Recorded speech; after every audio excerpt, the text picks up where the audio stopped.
सर्वप्रथम सर्वांना जय शिवराय।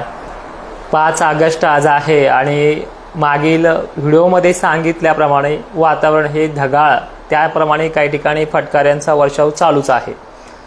हे जरी 100% भागांना नसलं, मात्र तुमच्या सगळ्या चिंतेचं ह्या पुढील 2-3 महिन्याचा जो काही आढावा आहे तो तुम्हाला अजूनही समजून सांगण्याचा मी प्रयत्न करतोय। बऱ्याच भागांमध्ये शेतकरी विहिरीच्या पाण्याबाबतीत किंवा अनेक प्रश्नाबाबतीत चिंतित राहतो की आम्ही हळद लावली आहे किंवा आणखीन पुढे काही पिकं घ्यायची आहेत, काहींना शिमला मिरची सारखं नियोजन करायचे, पाऊस कसे राहतील, त्याच पटीनं पुढे हे जे वातावरण आहे दिवाळीनंतरही आहे का, या सगळ्या प्रश्नांना जसं सांगता येईल तसं सांगण्याचा या व्हिडिओमध्ये प्रयत्न करतोय। आणि खास हा लाईव्ह जो आहे तुम्हाला पूर्ण आणि पूर्ण, आता निसर्गाचा तर कोणी वाली नाहीये, त्याचा 100% अचूक अंदाज कोणी देऊ शकत नाही, पण एक मात्र नक्की आहे, तसं मी तुम्हाला उन्हाळ्यापासून आतापर्यंत जे जे सांगितलंय त्या पद्धतीने ते घडत आलेले आणि त्याच पद्धतीनं आता हा पुन्हा तुम्हाला एक विश्वास मोठा देणार आहे। त्यामुळे व्हिडिओ शेवटपर्यंत पाहत चलत जा आणि व्हिडिओ जुने सुद्धा आपल्या फेसबुकवरती, इंस्टावरती येऊ शकतात, त्यामुळे हे जे काही बटन दिलंय फॉलो करायचं ते फॉलो करून ठेवा, कारण की हेच आपलं ओरिजिनल पेज आहे, प्रोफाईल आहे।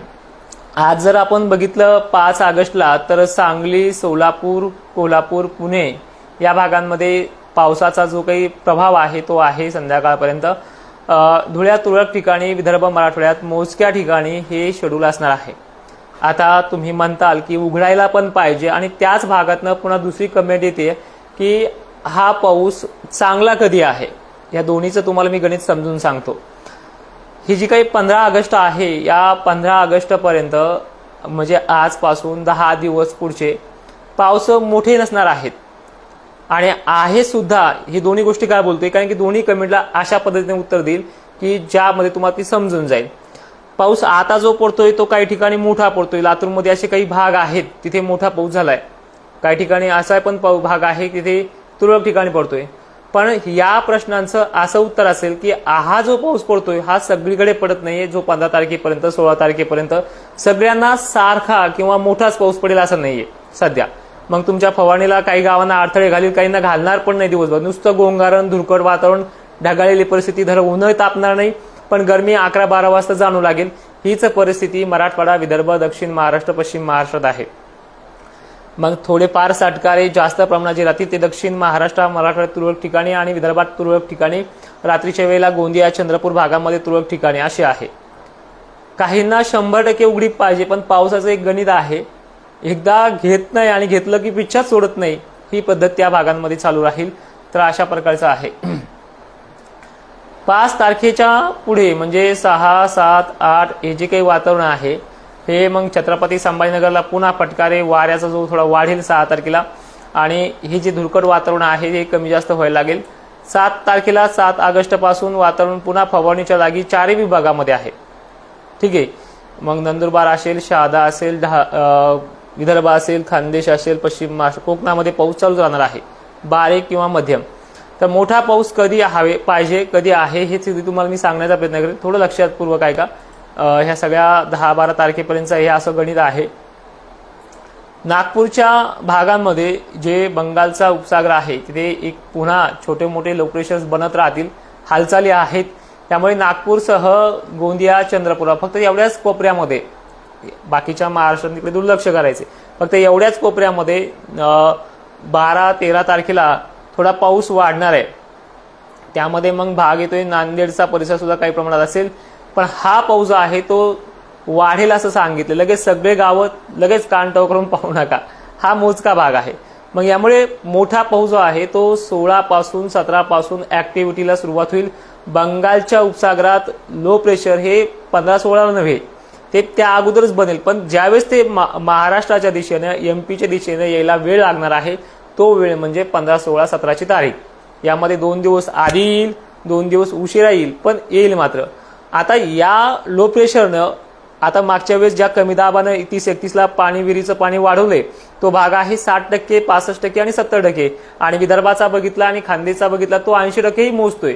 मग दक्षिण महाराष्ट्र आणि मराठवाड्यामध्ये जो अजूनही चिंतित असलेला भाग आहे, मग 17-18चा पाऊस आहे की तो तारण हातळेल का, तर डायरेक्शन त्याची जी महाराष्ट्राच्या दिशेने, मराठवाड्याच्या आणि दक्षिण महाराष्ट्राच्या दिशेने जी वाटचाल आपण पाहतोय, खरं तर ते वरच्या साईडने आहे, पण ज्यावेळेस ती वरची साईड 100% बेतायला लागली की लगेच दक्षिण महाराष्ट्राकडे त्याचा प्रभाव पडतोच. मग या पद्धतीचा हा जो काही कमी दाब आहे, यामध्ये मी मागच्या कालच्या व्हिडिओमध्ये सांगितले की यामध्ये नुकसानकारक काहींना विहिरीला पाणी अजून उपसायची वेळ येईल आणि काहींना पाणी मेंटेन लेवलला येईल की जेवढं हवं तेवढं येईल. हे कंडिशन आहे मराठवाड्याची, विदर्भाची आणि खानदेशची. ह्या 17-18 ऑगस्ट पासून ते 22-23 पर्यंत ह्या 4-5 दिवसामध्ये होईल. म्हणजे मागच्या वेळेस 25-26 पासून स्टार्ट झाला होता तर 30-31ला सेम हे आहे. तुम्ही म्हणताल 17ला पाहिजे सांगितलं आणि 17 का नाही आला, तर 17 पासून ते पुढे 22 पर्यंत आहे. हे तुम्हाला लक्षात यायला पाहिजे, कारण की एका दिवसात 2 दिवसात गाव व्यापत नसतात. सुरुवात घेताना तो थोडीच घेतोय, पहिली पंगत लहानच असते, नंतर ती मग सगळं माणसं भेटतात, त्या पद्धतीनं ही प्रणाली आहे.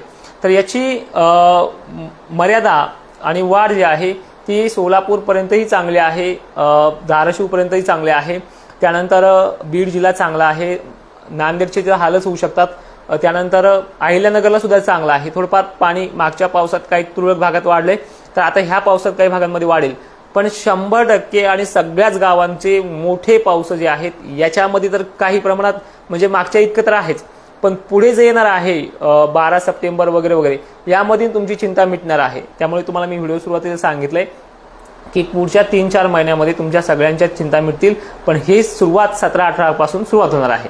लक्षात आलंय.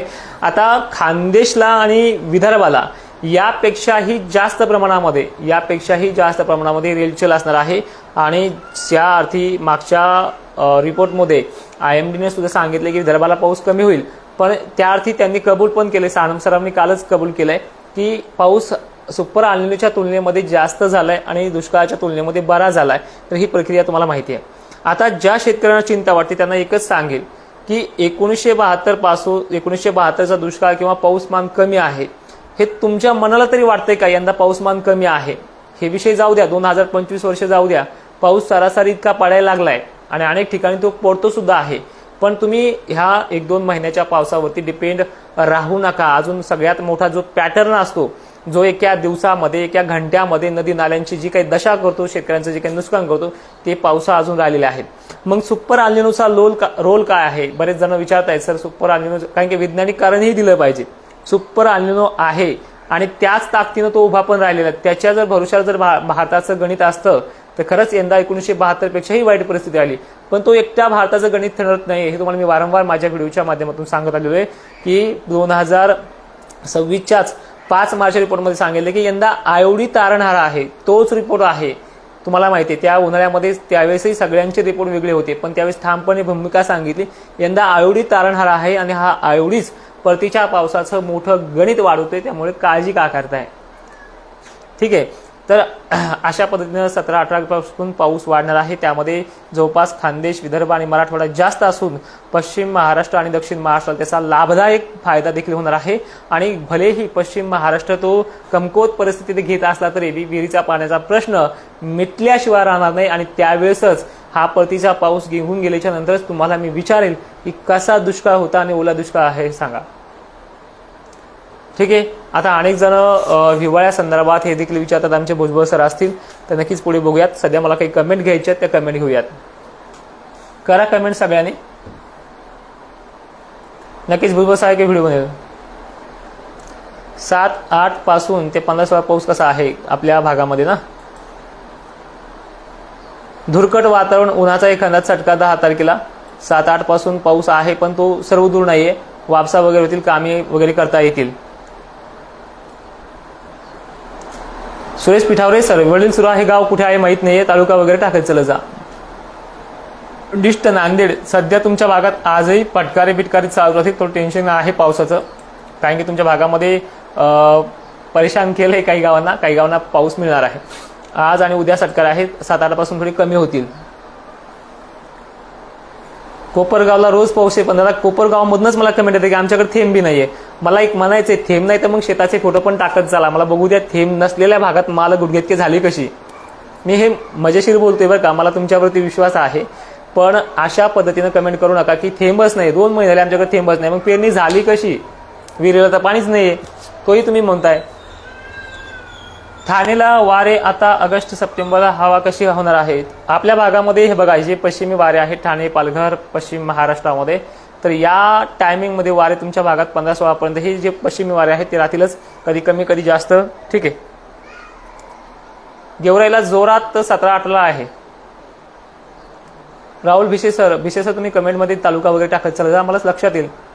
निलंगा आज पुन्हा फटकारे वगैरे वाढणार आहे. निलंग्याला थोडा ठोक पण पाणी काही काही ठिकाणी, उन्हाचा चाटका जिथे जिथे आणि धुरकट वातावरण कमी तिथे तिथे त्याच भागात पाऊस थोडा मोठा दिवस मावता असू शकतो. मंठा वगैरे परिसरात सुद्धा आज पाणी आहे, सर्वांना नाहीये पण आहे. सोलापूर, मोहोळ, पंढरपूर या भागात आज दुपारनंतर सटकारे वाढणार आहे. घटंजीला जो पुढचा पाऊस आहे राठोड सर तुमच्या भागामध्ये तो जास्त असणार आहे. चोपडा, जळगावला बघा हवामान खराब आहे, पण तुम्ही ज्या पद्धतीने उपाययोजना करताय शेतीच्या बाबतीत कुठलं खत वगैरे टाकत असाल तर त्या करा. पुढचीही परिस्थिती खराब आहे तुमच्या भागामध्ये. चोपडा, जळगाव. बदनापूरला मोठे पाऊस जे आहेत ते 17-18 पासून आहेत आणि 2 टप्प्यामध्ये तुमच्या विहिरी ओव्हरफ्लो होऊन जातील. रिसोडला 7-8ला सध्या मोकळं राहील, एवढं मोठं नाहीये, थोडं स्थानिक लेवलचं पडेल, एक 10-5 गावांना.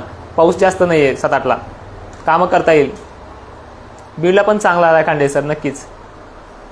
सोलापूर, म्हाडा आपल्या भागात आज पुन्हा स्थानिक वातावरणाचा पाऊस असेल आणि याच्यामध्ये काय होईल, भूमला कसा 1-2 गावा झाला तसं होऊ शकतं 1-2 वेळेस. आजची पण परिस्थिती आहे, उद्या पण आहे. नक्कीच राठोड सर. भूमबारशी आजही आहे, फटकारी बिटकारी चौबे सर. तर चालेल, लाईव्ह चिंता करू नका, मी वारंवार हे सांगेल. शेवट पाहिल्यापासून जो शब्द आहे शेवटपर्यंत तोच राहणार आहे आणि आपण कुणाला कमी पण नका समजू.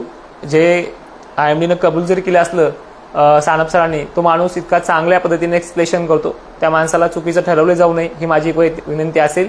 कारण की आम्ही अधिकृत नाही, तो माणूस अधिकृत आहे आणि त्या माणसाला संपूर्ण महाराष्ट्राचा विचार करावा लागतो आणि तो त्या विचार करूनच तो माणूस तो अंदाज देत आहे.